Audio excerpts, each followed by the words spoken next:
Do you want to be the guy who flexes to everyone that you can watch anime without subtitles? If so, you need to learn the Japanese language, which means it's hiragana, katakana, kanji, sentence structure, grammar, and all of its vocabulary. But can you actually learn Japanese through watching anime? So last week I tried watching several different animes to see whether is it effective in learning Japanese and whether you should also do it too. Personally, I've been consistently studying Japanese for the past few months because I'll be going to Japan within the next 2 weeks. So this will be a good chance for me to improve my vocabulary and listening skills so that I don't get entirely lost in Japan.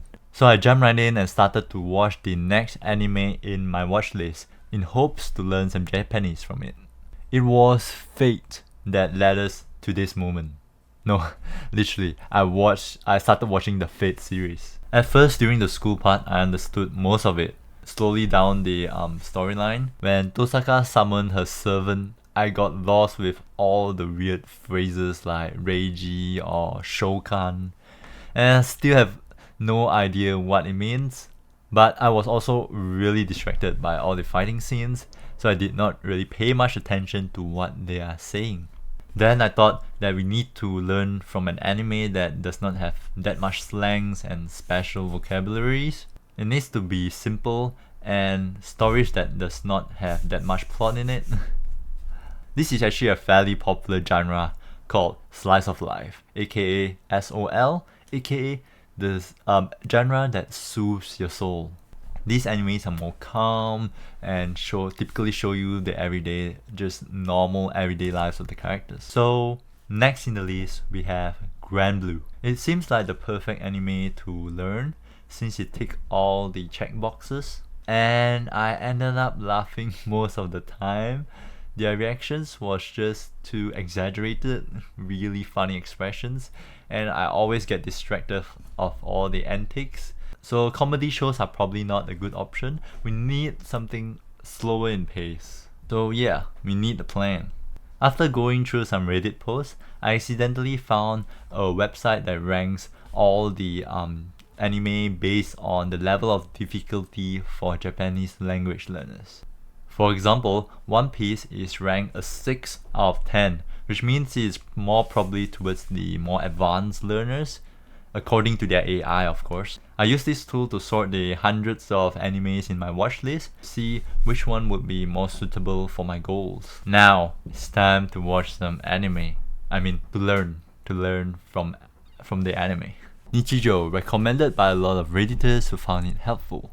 It primarily focuses on the daily antics of 3 childhood friends. Even though their speaking is clear and not too fast, the sentences tend to be very long and complex.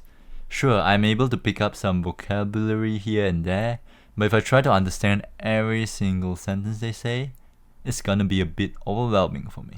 Next up in the list, we have the Teasing Master Takagi-san, which directly translates to Karakai Jozu no Takagi-san. I actually got this from the AI website. However, I'm actually a really big fan of this show and have already watched the full seasons. This show has 3 seasons and 1 movie. If there is a masterpiece category in slice of life anime, I will no doubt give it to this show. This show is simple. As the name suggests, it is about the daily life of a girl called Takagi who loves to tease the boy that is sitting right next to her. At first, it was all about Takagi's ingenious way of teasing. But then you slowly see these young characters realizing their feelings for each other, which makes you invest in their journey, hoping that their relationship is as successful. But unlike typical romance animes, there is no drama, no love rivals, no tragic backstory, just 2 persons in their own little world. If you think this show is childish, just watch 1 episode of it, and if you don't like it, come back here and comment and I'll give you $10. Boy, when I said that I smiled watching the whole episodes, I was not exaggerating at all. Anyways, if you look at the dialogue here, it is so much shorter than Nichijou, and while they sometimes speak a bit fast, you can actually still understand the general meaning of the sentences because they repeat a lot of the common words. I would imagine it is used a lot casually with friends, therefore it confuses me a bit, because you can't actually learn all these words within a textbook. You can only learn them by interacting with Japanese people or Japanese friends. But it's nice to understand some of the Japanese culture within some of these words. By the way, I'm actually currently learning and watching anime through this website called Animelon.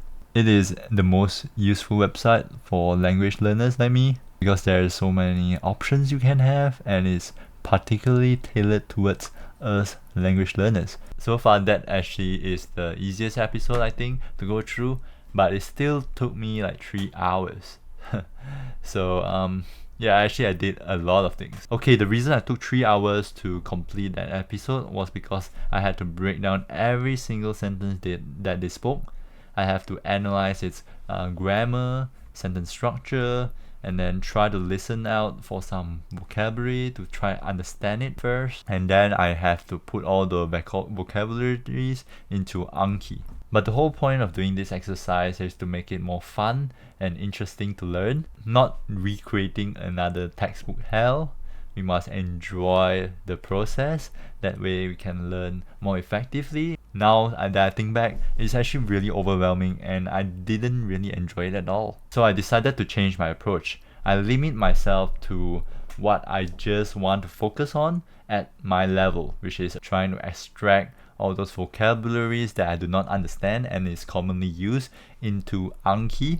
If you do not know, Anki is a software that it helps you memorize keywords and vocabularies. But as long as you make it enjoyable, don't just stop every single millisecond.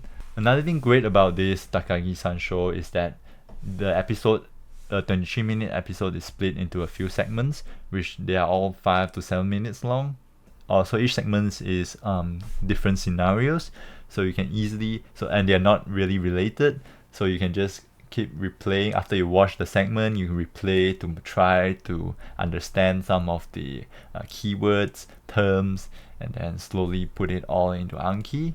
After implementing the changes, it feels so much more enjoyable now. I only pause like 10 to 15 times per episode just to put it into Anki. Even if I don't entirely understand the sentence, the context of the anime already helped me understand most of it. I only went through like 6 episodes within a week, but I've already mined around 106 new vocabularies. At the end of the challenge, I also did a final test to see how much I comprehend in a single episode. And surprisingly, I actually did pretty well. I think I gotten around 50 to 60% comprehension. So here we are.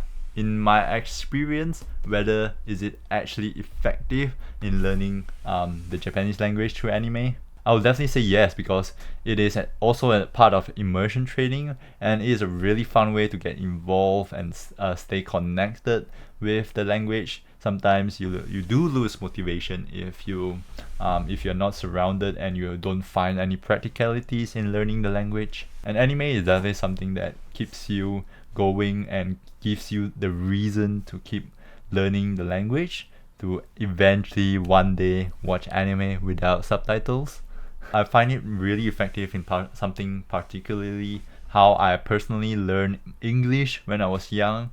I call it the emotion learning, which basically you associate words and vocabularies, terms with emotions. So for example, in Japanese, you can associate like happiness, urushi, you make it sound happier. And then you have like kanashi, you see how the tone changes, you relate it with emotion. So when you are watching anime, you have a lot of different plots and emotions. That's how we also learn all the terms that are used, because we relate it easily with the scenes, with the emotions during that scenes. But like everything else, you also need to be aware of its limitations. It can only be supplements to textbooks and practical conversations with, for example, your friends or Japanese teacher. Can't be a sole source to learn it from scratch, because you need to learn how sentence structure is formed. There are a lot of anime and the characters use different kind of sentence structure. So if you don't learn the basics, you can't tell whether it is wrong or whether is it unique to that scene or characters. So what I recommend is that definitely do it when you are around the entry level. Definitely not at the start. Around the entry level, you can definitely at the start just try to put Japanese subtitles if you can. Try to put Japanese subtitles and English subtitles in the time, and then especially watching all those slice of life animes, and then you slowly remove the English subtitles, and then slowly get yourself into the show. So that's what I recommend, so that you don't get disappointed when you completely don't understand anything about the anime. Thank you very much for watching. Comment the best tips for any language learners down in the comments below. Like and share this video if you find this helpful. Subscribe to this channel for more content in learning experience and tips. Yeah, all the links will be down in the description. Thank you very much for watching. I'll see you in the next video. Budget Zero, peace out.